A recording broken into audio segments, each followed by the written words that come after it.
भाई जो गुरु बचन पे डट गे, कट गे फंद 84 के। आगे गुरुदेव भगवान क्या लिख रहे हैं? मक्का महादेव का मंदिर है, जहां पर मुसलमान भाई बहन जाते हैं हज करने के लिए। मक्का काबा, ये श्री शंकर जी का मंदिर है। श्री शंकर जी का मंदिर, जहां पर आप लोग अल्लाह के दर्शन करने जाते हो, वहां पर शैतान बैठा है। शैतान, ये महादेव का मंदिर है, शंकर जी का। ये परमात्मा बता रहे हैं, परमात्मा लिख रहे हैं, अल्लाह कबीर। साध वचन पलटे नहीं, चाहे पलट जाए ब्रह्मांड, क्योंकि तीनों देवताओं के माध्यम से, ब्रह्मा विष्णु महेश के माध्यम से ही ये शैतान, ये काल नीचे अपनी सृष्टि चलाता है। ये आज हम वर्तमान में हिंदू मुसलमान बन गए, पहले कोई हिंदू मुसलमान नहीं था। तो जो काबा है, जहां पर तुम लोग हज करने जाते हो, वो शंकर जी का मंदिर है, और तुम्हारे हजरत मोहम्मद जी उसी शंकर जी के लोक से आई हुई आत्मा है। भाई और बहनों, ये थोड़े बहुत दिनों की बात है। 2028 युग परिवर्तन का समय है, भयंकर महाविनाश होगा। समझदार आत्माएं तो समय रहते सतगुरु रामपाल जी की शरण में आ जाएंगी, अपने और अपने परिवार का बचाव कर लेंगी। अन्यथा 2028 के बाद दुर्गति करवा के लोगों ने मजबूरन नाक रगड़ के सतगुरु रामपाल जी अल्लाह कबीर की शरण में आना पड़ेगा, और फिर वो जैसा कहेंगे सब कुछ मानना पड़ेगा। हाँ जी, बिल्कुल सही कह रहे हो, बिल्कुल जी। मोहम्मद जी शंकर जी के लोक से आए हैं, जैसे आज आप और हम भगत भाई बहन निसन से मान रहे हैं। तो क्या कह रहे हैं गुरुदेव? मक्का महादेव का मंदिर है। सिख धर्म की पुस्तक भाई बाले वाली जन्म साखी में प्रमाण है। सिख धर्म की एक पुस्तक है भाई बाले वाली जन्म साखी, यानी श्री नानक जी के साथ में उनके दो परम शिष्य रहते थे, भाई बाला और भाई मर्दाना। तो नानक जी के शरीर छोड़ने के बाद में भाई बाला ने जो समय उन्होंने नानक जी के साथ में बिताया, जो जो चमत्कार देखे, वो सब कुछ उन्होंने एक पुस्तक के माध्यम से रिकॉर्ड किया, भाई बाले वाली जन्म साखी। आगे चलकर गुरु अंगद देव जी ने उस पुस्तक का निर्माण किया, भाई बालाजी से सारी बातें सुन के और समझ कर। क्योंकि नानक जी ने शरीर छोड़ने से पहले श्री अंगद देव जी को अपना उत्तराधिकारी घोषित कर दिया था, अपने बेटों को अपना उत्तराधिकारी घोषित नहीं किया श्री नानक जी ने।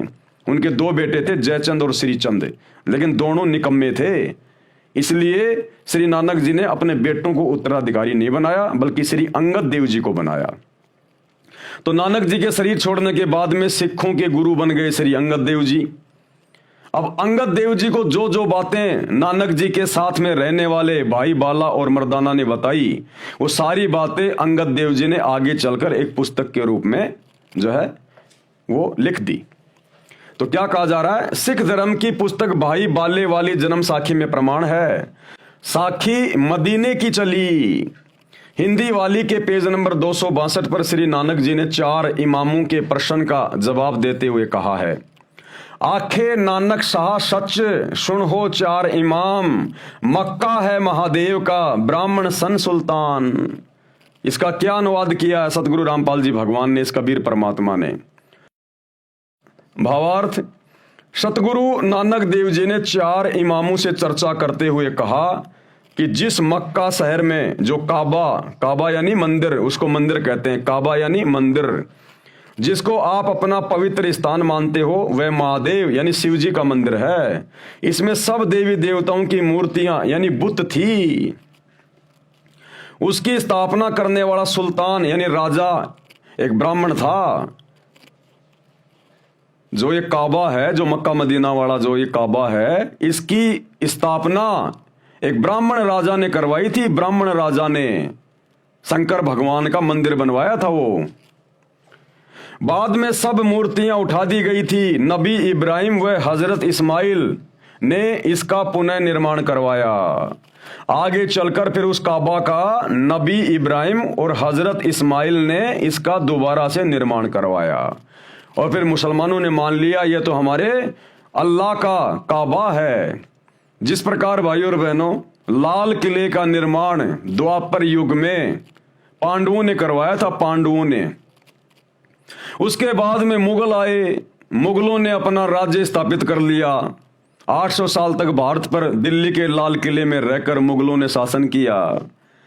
तो आज ज्यादातर लोग यही जानते हैं कि ये जो दिल्ली का लाल किला है ये मुसलमानों ने बनाया, ये मुगलों ने बनवाया, जबकि ये द्वापर युग में पांचों पांडवों ने बनवाया था। इसको हस्तिनापुर कहते थे, हस्तिनापुर। तो ठीक इसी प्रकार जो काबा है, जो मक्का मदीना है, उसका निर्माण एक ब्राह्मण राजा ने करवाया था। वो भगवान शंकर का मंदिर है, काल के बेटे का, शैतान के बेटे का। लेकिन आगे चलकर फिर हजरत इब्राहिम व हजरत इस्माइल ने इसका दोबारा से निर्माण करवाया था, जिस कारण से मुसलमान इसे अपना मान बैठे। अब आप जी को अपने मतलब की ओर लेके चलता हूं। आप जी को स्पष्ट करना चाहता हूं कि जो यथार्थ आध्यात्मिक ज्ञान सूक्ष्म वेद में यानी पांचवें वेद में है, कबीर सागर में और गरीबदास जी की वाणियों में है, वह न गीता में है तथा ना चारों वेदों में है, ना पुराणों में है, ना कुरान शरीफ में है, ना बाइबल में है, ना 6 शास्त्रों तथा न 11 उपनिषदों में है। क्योंकि परमात्मा ने इस काल को, इस शैतान को ये कंप्लीट ज्ञान दिया था। 5 वेद दिए थे, यानी टोटल एक ही ज्ञान था ये कंप्लीट। लेकिन इसने जब उसको पढ़ा, उसको देखा, तो इसमें तो पूरी जानकारी थी कि ये शैतान क्यों बना, इसने परमात्मा अल्लाह कबीर के शतलोक में क्या गलती की थी, जिस कारण से इसको वहां से बाहर निकाल दिया दुर्गा के साथ में। हम बाकी आत्माएं जो काल के ऊपर आसक्ति व्यक्त कर चुकी थी, परमात्मा ने हमें भी दुर्गा के शरीर में सूक्ष्म रूप में डाल के काल के साथ भेज दिया। आगे चलकर फिर काल ने तीन पुत्रों को उत्पन्न किया, दुर्गा के माध्यम से ब्रह्मा विष्णु महेश, उन्हीं के माध्यम से अपना पूरा ढमढमा ये चला रहा है। हिंदू मुसलमान बना के जीवों को इसने उलझा रखा है। तो काल ने देखा ये सारी जानकारी अगर जीवों के पास पहुंच गई तो ये तो सारे वापस चले जाएंगे। तो इस काल ने, शैतान ने, जो मुख्य जानकारी थी उस परमात्मा की, सतलोक की, सचखंड की, वो इसने छुपा दी, इसने मिटा दी, डिलीट कर दी। और बाकी का ज्ञान इसने अपने बड़े बेटे श्री ब्रह्मा जी को दे दिया। अब ब्रह्मा जी ने आगे फिर अपने पुत्रों को दे दिया, अपने वंशजों को दे दिया, दक्ष को दे दिया, मनु को दे दिया। इन्होंने आगे चलकर इन वेदों को 4 भागों में बांट दिया, डिवाइड कर दिया, यजुर्वेद, ऋग्वेद, सामवेद और अथर्ववेद। तो सबसे पुराने जो ग्रंथ हैं इस शैतान के लोक के, वो ये 4 वेद है। इन्हीं 4 वेदों का ज्ञान इसी शैतान ने द्वापर युग में महाभारत के युद्ध के दौरान श्री कृष्ण जी के अंदर भूत की तरह सूक्ष्म रूप में प्रवेश करके अर्जुन को सुनाया, जिस ज्ञान को आगे दिव्य दृष्टि मिलने के बाद महर्षि वेद व्यास जी ने लिखा, जिसको गीता जी कहा जाता है। तो 4 वेदों का और गीता का ज्ञान एक ही है। 4 वेदों का ज्ञान थोड़ा सा फैला हुआ है, गीता में उसको शॉर्ट करके सांकेतिक रूप में लिख दिया गया। तो सबसे पुरातन जो ग्रंथ हैं जिनको हिंदू अपना मान रहे हैं, ये पूरे विश्व के हैं, पूरे विश्व के। क्योंकि जिस समय वेदों की रचना हुई थी महर्षियों के द्वारा, और जिस समय श्री गीता जी का ज्ञान दिया गया था द्वापर में महाभारत के युद्ध में, उस समय धरती पर कोई धर्म नहीं था, केवल इंसान थे। तो ये गीता का ज्ञान और वेदों का ज्ञान पूरे विश्व के प्राणियों के लिए है, ये कोई धर्म विशेष का कोई ये ग्रंथ नहीं है। तो मुख्य जानकारी इस काल ने, शैतान ने 4 वेदों से निकाल दी। तो गुरुदेव भगवान कह रहे हैं कि जो वास्तविक जानकारी है उस अल्लाह की, उस खुदा की, शैतान के बाप की, उस अल्लाह कबीर की, वो जानकारी ना तो 4 वेदों में है कंप्लीट, ना गीता में, ना मुसलमानों की 4 पुस्तकों में, ना बाइबल में, किसी चीज में नहीं है। इसलिए वो कंप्लीट जानकारी कि सृष्टि कैसे रची गई, ये शैतान कौन है, ये काल कौन है, ये ब्रह्मा विष्णु महेश के माध्यम से कैसे अपना षड्यंत्र इसने फैला रखा है, कैसे ये अपने पैगंबर भेज के मुसलमान धर्म बना के फिर वहां पर इसने पैगंबर भेजने शुरू कर दिए, इधर हिंदू धर्म बना के उसने अपने अवतार भेजने शुरू कर दिए। ये कैसे तुम जीवों को भ्रमित करता है अपने भोजन के लिए, तुम्हें खाने के लिए, फिर तुम्हें 84 लाख योनियों में डाल देता है। तो ये कंप्लीट जानकारी देने के लिए वो अल्लाह कबीर, वो खुदा स्वयं यहां पर सतगुरु रूप में आता है, मुर्शिद रूप में आता है, और यहां आकर सत्संग करता है, जैसे आज वर्तमान में दे रहा वही अल्लाह कबीर ज्ञान सतगुरु रामपाल जी के रूप में। इसलिए हमने उनके ज्ञान को सुनना चाहिए, समझना चाहिए। ये काल के द्वारा, शैतान के द्वारा बनाए गए धर्म और जातियों की जंजीरों से पीछे हटके, तब हमारा आत्मा का कल्याण होगा, नहीं तो नहीं होगा। यहाँ के किसी भी धर्म ग्रंथ में सूक्ष्म वेद को छोड़कर, यानी कबीर परमात्मा के द्वारा जब वो चारों युगों में आते हैं और यहाँ आकर अपना ज्ञान देते हैं, फिर उसको लिपिबद्ध करवाते हैं, वो ज्ञान फिर वो सुनाते हैं।